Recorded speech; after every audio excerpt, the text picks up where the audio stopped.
Bonjour tout le monde, bienvenue dans cette nouvelle vidéo du Cyrodiil que lisez-vous. J'ai pas fait de vidéo la semaine dernière parce que je n'avais lu que le livre et voilà, j'avais pas vraiment envie de faire une vidéo pour un seul livre. Et vu que ce livre a été un énorme coup de cœur, comme chaque fois, une panne de lecture a suivi, ce qui fait que j'ai beaucoup de mal à lire le second livre, mais voilà, je l'ai terminé juste pour le Cyrodiil que lisez-vous, donc je vais pouvoir vous en parler. Donc qu'est-ce que j'ai lu ces 2 dernières semaines? Donc deux seuls livres. Euh, donc j'ai lu Multiversum, je l'ai lu le lundi de la dernière vidéo, je crois, il y a 2 semaines. Je l'ai lu un jour et demi et ça a été un énorme coup de cœur. Donc à savoir que je l'ai racheté. En 2 secondes. Alors, je l'ai racheté avec la belle couverture. C'est tout simplement magnifique. La tranche et le derrière. Donc vraiment un livre d'une super qualité. Et l'intérieur est tout aussi bien. Ça a été un énorme coup de cœur. Il y avait de très beaux avis, il y en avait des négatifs, assez négatifs. Et voilà, j'avais peur de ne pas aimer comme certains. Et finalement, ça s'est révélé être un énorme coup de cœur. L'histoire m'a vraiment beaucoup plu.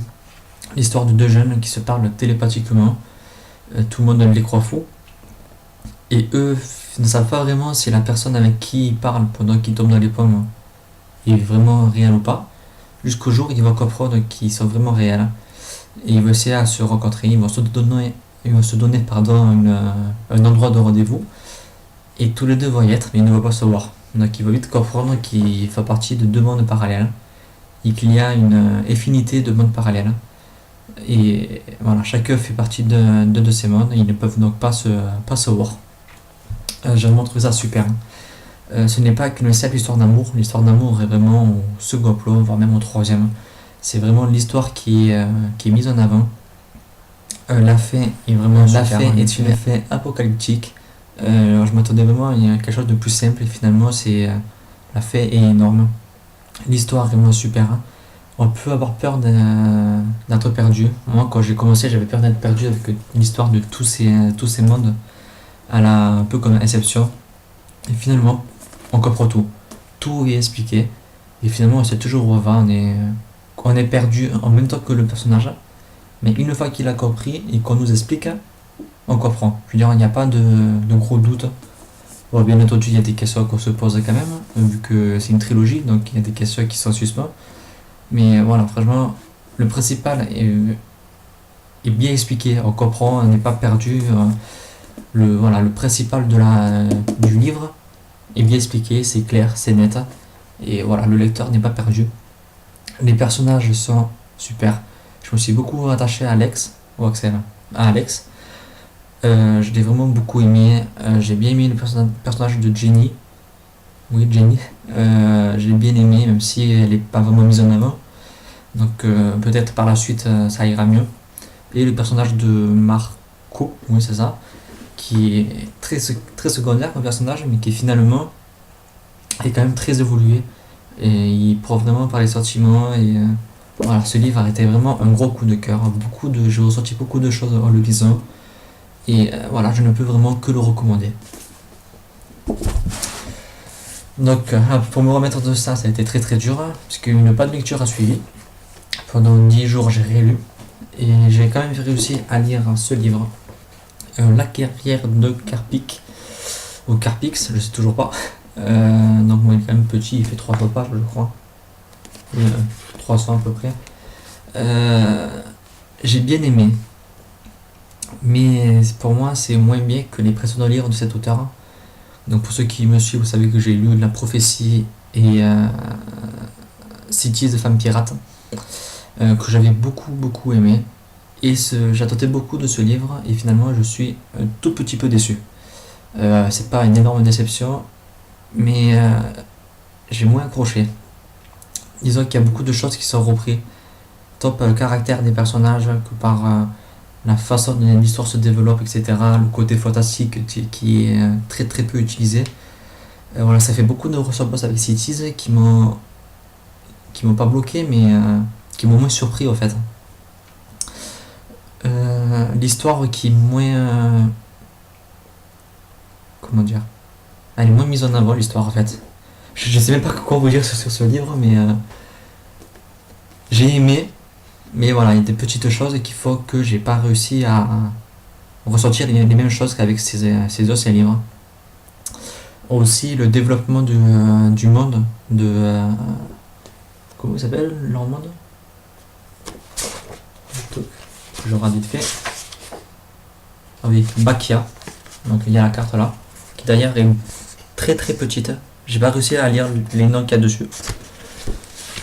La terre de Bakia, donc il y a plusieurs choses fantastiques, imaginaires. En fait, on n'a pas vraiment d'informations, donc du coup, on nous dit au bout de quelques pages que chaque humain a des ailes. On nous balance ça comme ça, et voilà, j'étais un peu perdu. Je me disais, c'est quoi le. Qu'est-ce qu'il va y avoir avec ces ailes? Et finalement, ben, il n'y a pas grand chose avec ça, avec ces ailes, donc j'ai pas compris pourquoi ils avaient des ailes. Pareil pour les méchants, qui sont des zombies. J'ai pas vraiment compris le pourquoi c'est des zombies en fait. Donc voilà, il y a beaucoup de choses comme les lupistes, je crois, etc. Voilà, j'aurais aimé plus d'informations sur leur monde et je pense que ça m'aurait permis à mieux rentrer dans l'histoire.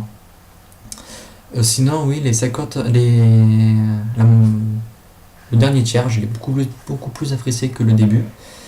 Voilà, mais malheureusement, ça me l'a moins fait que Cities, donc à voir avec ces broches à livres. C'est quand même une auteure que j'aime vraiment beaucoup. Et il me reste 2 livres à lire de cet auteur, donc j'ai hâte de me les procurer. Et vraiment, merci beaucoup Adeline pour cet envoi. Donc ma lecture en cours, très vite fait, parce que je l'ai commencé il y a 1 heure, j'ai lu que un chapitre. C'est Addict. C'est mon premier livre de la collection R, je crois. J'en ai plusieurs dans ma pile à lire, mais j'en avais jamais lu encore. Donc voilà, je commence.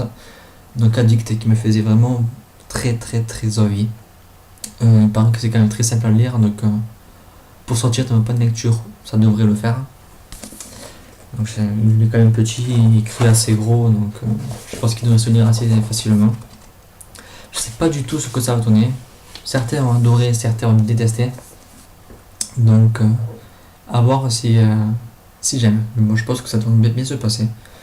Même si le premier chapitre que j'ai lu, enfin non c'est pas un chapitre, c'est un prologue.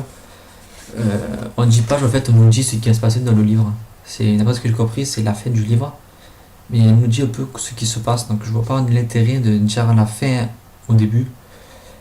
Ça gâche un peu l'effet de surprise, donc je sais pas si c'est la vraie fin, si c'est juste une scène qui se passe au milieu du livre, ou je sais pas du tout.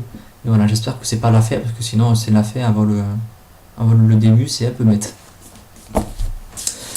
Donc voilà, c'était pour cette semaine. Je ne prévois pas de livre à lire, parce que je ne sais pas du tout quoi lire. J'ai pas de service pass ni rien, donc c'est bizarre, faut que je choisisse de ma pile à lire, ça fait longtemps, ça fait du bien. Je vais essayer à avoir un peu de SP ces prochaines semaines, comme ça je pourrai lire mes livres à moi et retrouver goût à la lecture petit à petit. Donc c'est tout pour cette vidéo, on se retrouve j'espère le week-end prochain pour le Imam Inbox du mois de mai. Allez, on se dit à la prochaine, bye.